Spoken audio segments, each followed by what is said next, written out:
Go. All right, welcome everybody. Good afternoon. I'm Sergeant Chris Hanna of the Kenosha County Sheriff's Department. Today we'll be giving a brief statement in regards to a recent investigation between us, the City of Waukesha Police Department, and the Racine County Sheriff's Department. We'll also be taking some questions at the end. First off, we'll have the City of Waukesha Police Department Captain Dan Baumann, that's B-A-U-M-A-N-N, speaking, and then followed by Kenosha County Sheriff David Beth, B-E-T-H. Thank you. Good morning, or good afternoon.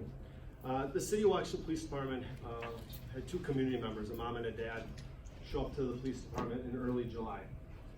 They brought their high school age son with them, and they had a conversation with the desk officer. Go ahead.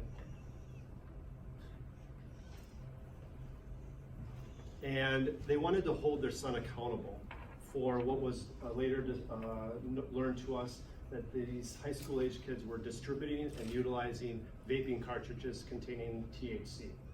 This was all in the high schools, and they were distributing this within the Waukesha community.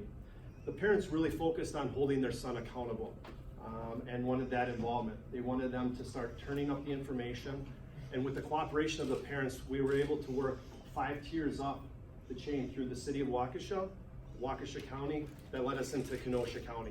At that point, we were able to work with Kenosha County Drug Operations Group and develop to come to the day where we're at today to arrest the Huffine family, members of the Huffine family. If it wasn't for these parents coming through and holding their son accountable, I don't think we'd be here today giving you the information and the gravity of this vaping epidemic that's going on in the nation right now. I'm very grateful for these parents. I'm grateful that the officer took the original complaint and the huge accountability component to these courageous parents. I ask all parents out there, this is a perfect opportunity and a friendly reminder to have that conversation with your kids. If you see them doing something, ask the question. It doesn't automatically lead to an arrest or police involvement. We are here to partner with you. We are here to curb this epidemic of vaping and the use of THC cartridges throughout the state of Wisconsin and throughout the nation. Again, we realize that this spanned outside of the City of Waukesha. Sheriff Beth and his team of deputies were outstanding helping with us, and we quickly realized that we needed a lot more help. Racine County came in, and Sheriff Schmilling and his team also assisted us in this. At this time, I'm going to turn it over to Sheriff Beth, and he's going to give you a lot more details in regards to what the investigation revealed. Sure. So what everybody here has to understand is this is an ongoing investigation. As much as I would like to reveal of how this exactly worked, I can't. We will do our best to answer the questions that we can without divulging what we're not supposed to. So this is, people have asked me in the past, is this one of the largest drug operations you've had in Kenosha? I don't think it was, but of this type, it's the largest we've ever had. And as far as I know, it's probably one of the largest in the country. On last Thursday at about 6 o'clock, K-Dog, along with Waukesha PD, they went into 2 residences in Kenosha, one in Paddock Lake and one in the village of Bristol. And one was the house of the, I keep screwing up this name, the Huffines. And they did a search warrant there. They also went into Bristol Bay, into a residence there, a condo. And that condo, they found an operation that really is incredible. And to this, I guess I'd like to go into a little bit about what they found. First of all, in the residence in Paddock Lake, for those that don't know, the 2 people that are in custody, it's Tyler Huffines and Jacob Huffines. Tyler is 20 and Jacob is 23. Both of them, as far as I knew, grew up in the Paddock Lake area, in the western Kenosha County area. They are known by several people out there. They found in their home in Paddock Lake, they found $59,000 in U.S. currency, 8 firearms and ammunition, 0.6 grams of cocaine, 10.6 grams of marijuana, 9 pills identified as Xanax, 9 cellular telephones, and miscellaneous drug paraphernalia, including scales and packaging materials. That's just the tip of the iceberg in this operation. If you really think about It's a 20-year-old that, as far as I know at this point, is probably the ringleader in this. There are several more people involved, and we are still looking for everybody involved in this to hold them accountable. The Bristol residence, which was, it was rented under a name of a person, I think it was out of Arizona, out of a fake name with information from a person, whether he's real or not. He was not from Kenosha County, had no connection to this. But the 20-year-old or someone in this ring rented it under a fake name. They found 31,200 vape cartridges filled already, ready to be shipped out. Each was filled with 1 gram of THC. They found approximately 98,000 vape cartridges unfilled. And what they would do is they would hire people, and they would actually pay them initially $20 an hour, and they would take THC oil, which is on the screen here, and they would take a syringe and they inject it into the cartridges, and those cartridges would then be sold to whoever, I guess Mr.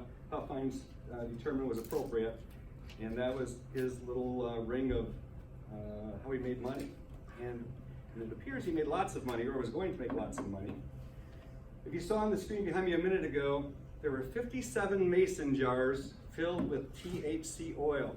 Each jar, according to Mr. Huffines, is worth about $6,000 a piece. We have currently sent these, the THC, the jars and those out to be tested to confirm that. We are going that this is actually THC oil at this point from our suspect, Tyler Huffines, in his word that that's what this is. They found approximately 18 pounds of marijuana, $351 US, 3 money counting machines, thousands of empty vape cartridges and packaging, as you can, miscellaneous drug paraphernalia. If you look at the pictures on the screen, and the pictures, other pictures I've seen, that whether they're going to come up right now, this is packaging that I've seen in stores and other stores across the nation. On the back, it does say that it has THC in a very small amount, and I think it was 5 milligrams, if I remember right, and they're actually packaging these or filling them with 1,000 milligrams of THC. So it's 157 times the potency of what the labeling says. So they get the empty cartridges, bring them into their condo, pay 10 people to come in and inject them, and then they ship them out. And there you can see, these are samples of what they have, and these are ones that our kids can get. And what was brought up by Captain Bauman, these are the ones, if you as a parent see anything that looks like, well, it's just Sour Patch, it's just cherry, it's just whatever, it looks like candy in these vaping cigarettes. It's not candy. It's highly potent drugs. And across this nation, from what I saw this morning or heard this morning on the news, we've lost 6 people. Hundreds and hundreds have been hurt. I'm very curious, and we're willing to work with any agency in this country that has lost or seriously hurt somebody to see if our people here in Kenosha County have any responsibility in hurting the hundreds of people throughout the United States, especially in Wisconsin, in southeast Wisconsin. I have no doubt that Mr. Huffines has sent out thousands of these already, and many of the people hurt very possibly are the cause of this family's willingness to make money at other people's expense. Currently, Tyler Huffines is in custody for the manufacture, distribution, and delivery of marijuana THC with more than 10,000 grams. Possession with the intent to manufacture, distribute, deliver marijuana THC with more than 10,000 grams, and to keep and maintain a drug house. And also the use of unauthorized use of individuals' personal identification information. Jacob, his brother, is being held for possession, felony possession of a firearm. He's on probation. possession of cocaine, second offense, and felony probation hold. We know that there's more people involved in this, and we are actively searching for them. Our drug unit, in cooperation with Waukesha, we have been in contact with federal agencies, and this is a big deal. Someone said it's just marijuana, and I'm very thankful that the court commissioner the other day said this is not recreational use. This is a major marijuana operation that deals with probably distribution across this country, and people are getting hurt and dying from this every single day. Again, reiterating what the captain said, is you see this packaging, they make it look like it's candy, it's Sour Patch, it's cherry flavor. One of our grade schools in the county last year had an epidemic, a grade school, 13, 12, 11-year-olds of vaping. And we're all learning now how dangerous this is. Parents cannot take this lightly. We are not taking this lightly. And really, from the interest that I've seen in this, both today and in the last few days, the nation is not taking this lightly. And we need to get legislation, we need to get everybody on board, and the biggest factor in saving our kids from getting hurt with this are the parents. We need to get the parents involved, and don't take this as it's just cherry or Sour Patch candy. It's not. It's not what you think it is. Our kids, whether they know it or not, are taking something that is going to hurt them, as we can see by the injuries throughout this country. Open for, and again, remember, I can't answer all questions, or we can't answer all questions, but we're happy to give a try to what we can. Sheriff, what to you was so, use the word incredible, what was so incredible about this operation? Last year, Tyler Huffines, they did a story in the Kenosha News about a young entrepreneur this is.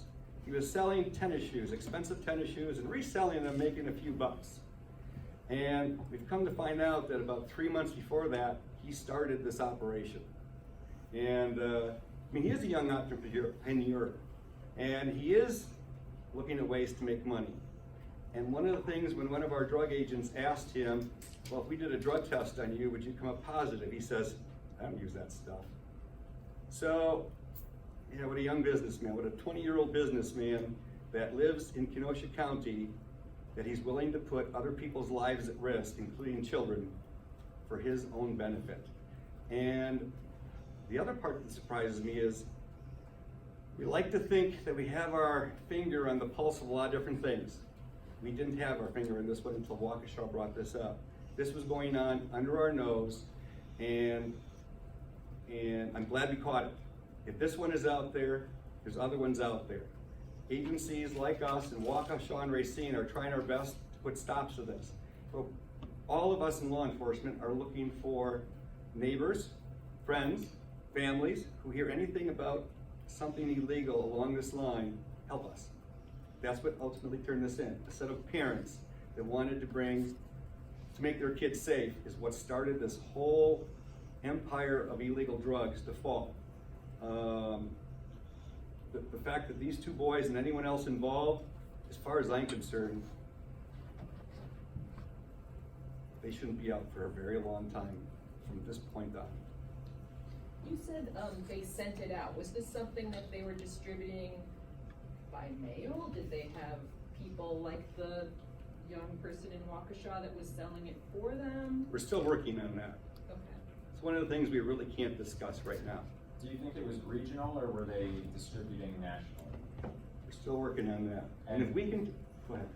This is unrelated, so I'll let you. That's why we're looking for, if any agencies throughout the country would like us and see if we can help connect what we have here to what they have and anyone was hurt in, we will do our best to connect it. We want to bring all involved, whether it's here in Southeast Wisconsin or anywhere across the nation. We want to put the people involved in hurting others. You know, we want to lock them up. We want to take care of this.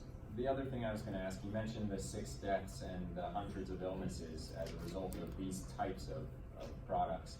What would you say to anybody who's thinking about using something like this? Not just kids, but anybody. couple decades ago, I taught the DARE program. And in the DARE program, it's about drugs and alcohol, and several other things too.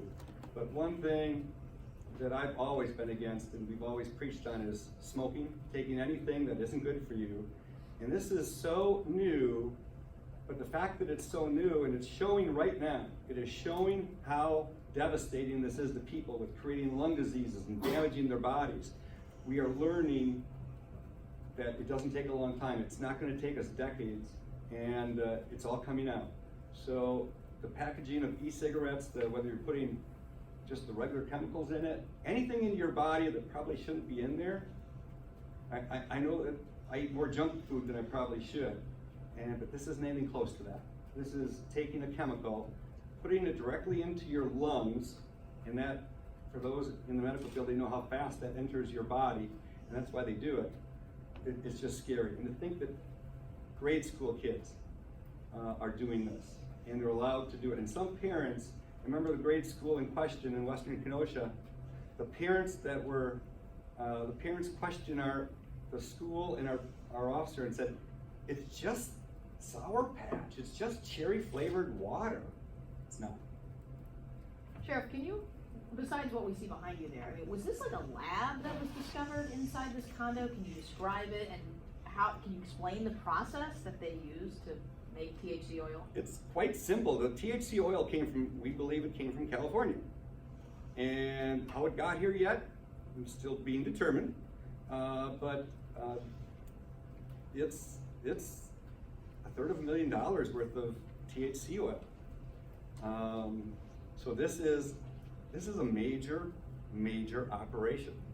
And the condo is very empty, except I think for some tables and chairs and a TV, from what I remember.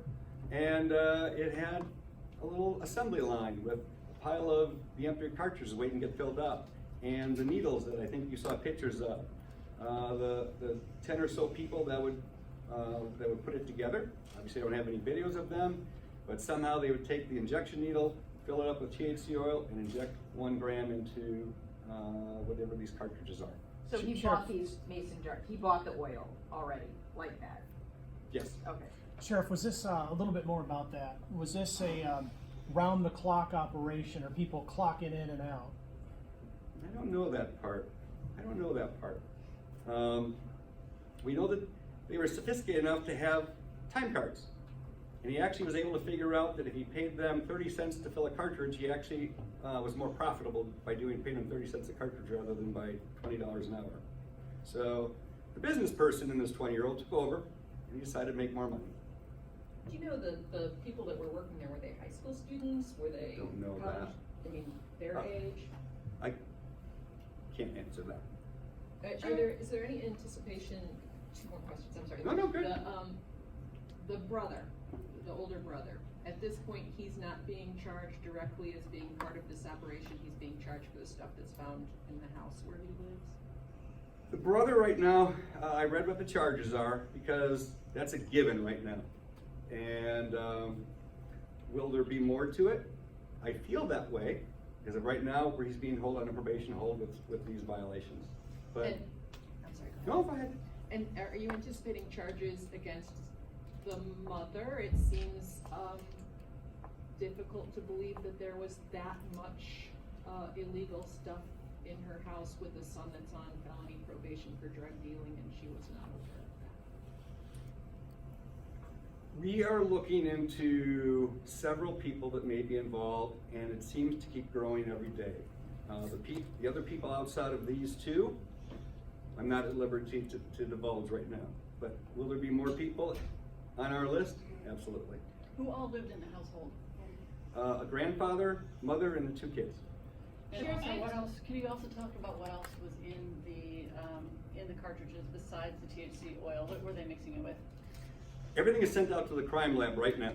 So what is in it, I can't tell you at this moment. Other than what I believe was in there was a THC oil. If there was other things cut into it, or it's pre-cut into the THC oil, I don't have those answers for you yet. Sheriff, can you walk us through how you might connect this to the cases where someone actually got hurt? I imagine it's more than just calling for law enforcement to reach out to you. Can you talk a little bit about that? I imagine it has to do with the crime lab findings too. It will. It'll see if it matches the, you know, the chemical match of what they're putting into it, possibly fingerprints or DNA from inside the packaging. It could be a whole world of things. And we've actually brought in, or we're asking for assistance because this could go national. We're asking for assistance from federal agencies too. The How old was cartridges? the teenager that came forward with the family? High school age, Can you be a little more specific? high school age. The cartridges that they were packaging, any reason to believe, did they buy those too, or were they made locally? And how much do they cost on the street to sell a package like that? The numbers I was given, they can buy those. And I don't know that you can go to eBay and buy them, I don't know that. But you can buy them commercially, and I believe that each cartridge, I think, retails for about 22 bucks. What is this syringe for? To fill the cartridges. Oh.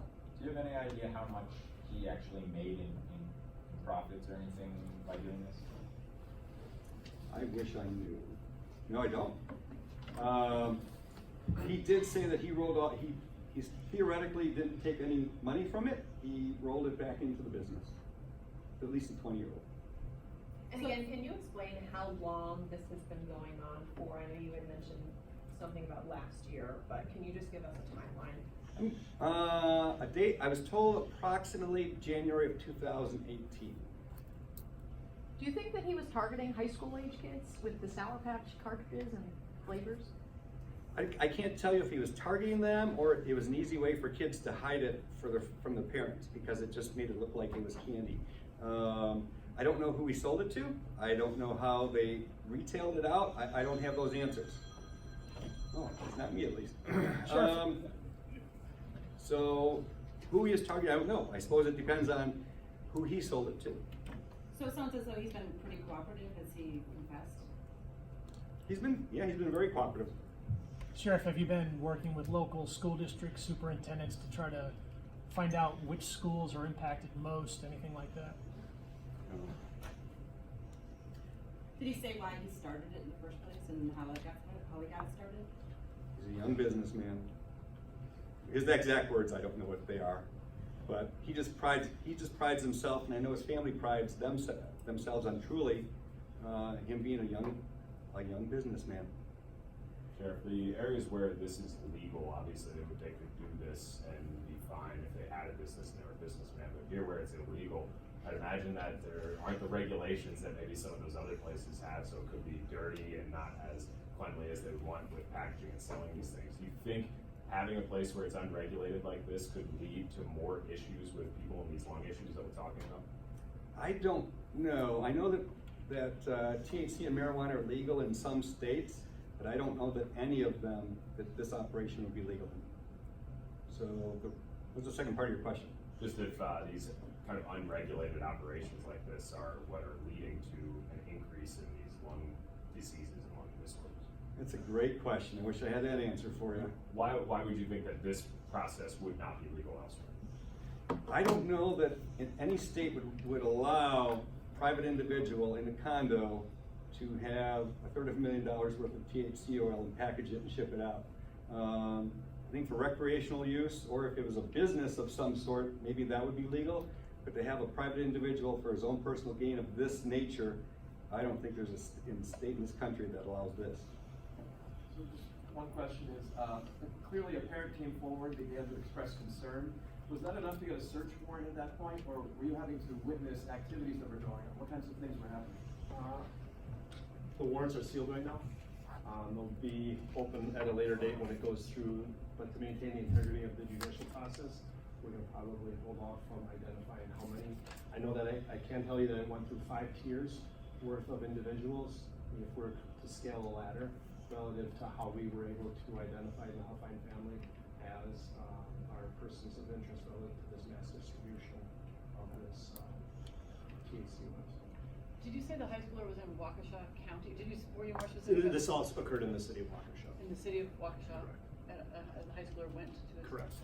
To the gentleman in the blue shirt, to answer your question about it, we reached out to school districts in the city of Waukesha. Yes, we have reached out to the school district. We're working with an organization called Your Choice Live. They provide Stairway to Heroin. They play the Hidden Bedroom. They provide many training throughout the state of Wisconsin and Northern Illinois. And they are now doing presentations on CBD oils and the dangers of it. Some people will say this is CBD, this isn't, this is concentrated THC, as well as the vaping epidemic that's going on right now. Is they are working with our members of our school district and the parents throughout. I know September and October they're completely booked up for areas in the city or in the areas of Waukesha County. So they'll make it their way out here. I know they will. I have 2 questions. The condo where you say that a lot of this happened in, was this the one that was in Bristol okay. Bay? Bristol Bay, okay. And my second question is, have there been any agencies where deaths or major illnesses have occurred that have reached out to you to see if they're interested? Captain Pavin, the teenager that they brought in to you guys, was he ever sick or they just found him with this? This is the early onset. They found this in his room. I think they're just doing what parents should do, which is spot checking your kids, right? Trust but verify, right? Many of us are parents in here. We love our children to death. That doesn't mean that we don't hold them accountable. We can still be their friends. We can still be their buddies. But there has to be an accountability component to when they do things wrong. Little things at young ages are easier to handle when they're older and they make mistakes. So again, these parents were courageous for what they did, and they should be commended. Again, we're not going to identify those parents at the safety and integrity of this judicial process, as well as the safety of the high school aged student that came to us with this information. Do they ever charge? The person who came forward? No, the kid. Yeah. The children. The children that came forward? No, the parents of the kids. This high school student? The high school students' parents? No, No, not the parents, but the kids that were charged with that. no, no. They received information, they wanted to do the right thing. Did either of the brothers express any sort of concern or remorse or anything that they could be related to these deaths or injuries? Did they mention anything about that, like, or was their single focus just making money? The focus was on making money. The health of people they dealt with or that they dished us out to. In any conversation I had with my drug unit and others, the health of others or the safety of others was never a concern. Sheriff, you mentioned that it's concerning that this was happening, you said right under your nose, and you're worried there could be more operations like this. So how does this change? I mean, are you doing enough from a law enforcement perspective, and will you be ramping things up? We can never do enough, but you only have so many limited resources, and you only have, I mean, this one actually came forward, and maybe it would have come to light a different way later, but it came to light because of some parents in Waukesha that turned their department onto this, and ultimately us onto this too. And it was done, you know, the funny thing is, a lot of people and I'm one of them too, I mean, when you think of drug houses, you think of this rundown in a bad neighborhood kind of thing. This Bristol Bay, it is a beautiful subdivision and community. I have a cousin that lives in there, and it's just a beautiful place to be. It's a high-scale area, and this young man, and teaming up with whoever he teamed up with, rented a condo and turned it into a drug operation, a large drug operation. Sheriff, with the states around us going legal at the beginning of the year, how concerned are you that things like this could pop up more? We deal with whatever they throw at us, so is it gonna come up more? I don't know. We're gonna keep our ears and eyes open. Obviously, no matter if Illinois or Wisconsin down the road, and I hope like heck they don't legalize marijuana. This had nothing to do with the legal operation. This was a completely illegal operation of not CBD oil like the captain just stated. This is, from what we believe is at this point, a high-grade THC oil. And again, I don't know that any place in this country that this operation would be legal in. So the use of recreational marijuana, I am so stinking opposed to that. I hope it never comes here. All right, one final question. Just to clarify, the mother's condo, how is that involved? Is that the main one? You said they used a different name, but I thought there was also a reference. there's a house, and that's owned, I think the house is owned by the grandfather. But that's not where all of this stuff was stored, and the main bulk of the operation Was in the condo in Bristol. Yeah, it was about 3 miles apart. Okay. All right, thank you, everyone. Thanks, Sheriff.